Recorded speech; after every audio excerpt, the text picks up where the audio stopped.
Olá pessoal, no final de 2021, mais especificamente no Natal, surgiu nos grupos um programa bem interessante de que, assim, bem no clima natalino, ele plotava uma árvore usando o cálculo de fractais. Eu achei interessante o programa, tive a ideia de tentar compilá-lo, mas antes eu quero mostrar para vocês ele rodando aqui interpretado aqui no MSX2, né?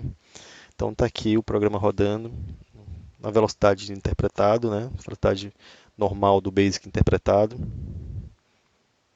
E eu tive a ideia de fazê-lo compilado, né? No momento que eu fui compilar, eu identifiquei algumas questões, assim, alguns bugs que eu corrigi na ferramenta, né, no compilador, graças aí ao suporte que vocês me dão, o apoio que dão direto ou indiretamente ao projeto, me permite ter um tempo aí, dedicar um tempo ao compilador, e no tempo que eu dedico, um tempo semanal que eu dedico ao compilador, eu tirei um bug que eu encontrei aqui no command line. É um command line aqui bem padrão, mas numa sintaxe aqui que nem todo programa você encontra. E aí o compilador estava se perdendo aqui nessa linha de comando. Ajustei, foi um ajuste rápido e consegui fazer com que ele entendesse e compilasse. Mas também aqui tem um outro ponto interessante que é em relação às constantes numéricas. Por decisão de projeto, eu defini que toda constante numérica um número que seja pequeno, que não seja muito grande, ele vai definir como padrão que é um número inteiro. Então, números como esse aqui, 360, 20, ele sempre vai considerar que esse aqui é um número inteiro. E na memória ele vai representar ele como um número inteiro. Se eu coloco uma divisão 4 dividido por 5 diretamente, ele vai entender que está fazendo uma divisão entre dois números inteiros. E aí vai dar um resultado inteiro também. Por que eu tomei essa decisão? Porque em jogos normalmente a gente usa muito números inteiros e quando eu tomo uma decisão como essa, ele faz com que os jogos compilem de forma natural, o programa gere um programa mais rápido. Se eu tomar a decisão, se eu usar essa decisão do interpretador, que todo número é um número decimal, significa que toda vez que eu usar um número como o número 45 aqui no meu programa, e for jogar ele para uma variável inteira, e a constante que seria decimal teria que fazer um cache. Ele comendo aí ciclos do processador, ia ter que fazer cache para jogar ela para uma variável decimal, para uma variável inteira. Então, teria ciclos do processador sendo gastos nesse cache. É, como isso não é muito desejável aí quando você está programando para jogos, então eu inverti. Então é uma das diferenças que tem do compilador para o interpretador. O interpretador, em resumo, todo número o interpretador considera que é um número decimal, até que ele, em algum momento, precisa jogar numa variável inteira, aí ele faz o cache. E aqui eu faço toda a constante numérica para mim é um número inteiro, a não ser que seja um número muito grande, né? É, ele sendo um número inteiro, ele vai ser tratado com os cálculos com números inteiros. Para que você tenha uma constante que seja decimal, uma das possibilidades é fazer o que eu fiz aqui, que é botar um ponto na constante, ponto zero, por exemplo, aqui, aí o compilador vai entender que aqui é um número decimal, não é por default ele é um número decimal, ele não vai ser um número inteiro. Então ele tá aqui nessa linha, ele está considerando que está pegando um número decimal, que é o 4, dividindo pelo número inteiro, que é o 5.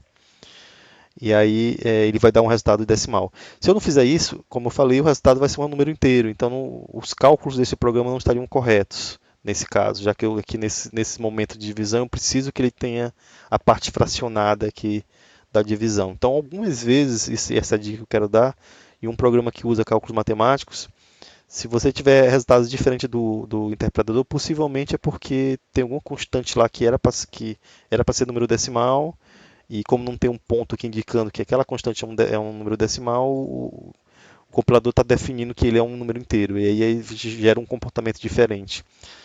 Já justifiquei aqui porque, né? Para mim, essa decisão de projeto é acertada.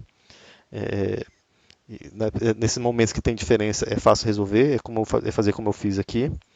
Mas uma vez isso feito, então você pode compilar o programa. Esse programa ele roda na Screen 8, né? E aqui eu aproveitei para inserir aqui a dica do turbo de hardware, né? Se estiver rodando esse programa aqui num turbo R, ele vai rodar mais rápido por causa desse comando aqui que eu coloquei. Vamos rodar aqui a compilação do programa. Está aqui. Vou rodar novamente aqui, mas está aqui o versão 2.9.1, programa Tree aqui, ele compilou, gerou a ROM. Vamos testar essa ROM agora, aqui no MSX2. Vou abrir a ROM. E está aqui, vamos ver a velocidade de execução do programa compilado.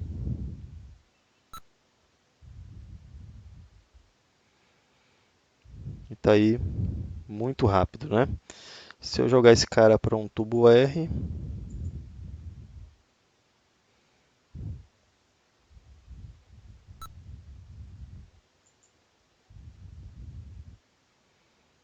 muito rápido também.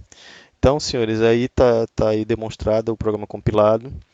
Eu queria também falar outra dica para vocês que não está relacionada a esse programa, mas que é interessante também, que é para quem deseja rodar o compilador numa máquina antiga e Windows que seja 32 bits. Se você chegar aqui na opção de All Downloads aqui da página do portal do projeto, se você abrir esse link de todos os downloads, você vai encontrar aqui uma lista de arquivos. Entre ele vai ter a versão Windows 64 bits, que é a default dele, mas eu estou compilando também agora uma versão para 32 bits. Se você tiver um Windows antigo aí numa máquina antiga, quiser rodar, está aqui. Você pode baixar a versão 32 bits. Eu não testei essa versão 32 bits, aqui eu compilei, mas não testei, por conta que eu não tenho nenhuma máquina aqui mais com 32 bits, mas quem quiser fazer o teste e depois me reportar, eu agradeço. Mas aqui está a dica para quem precisa ir rodar numa máquina mais antiga aí de Windows.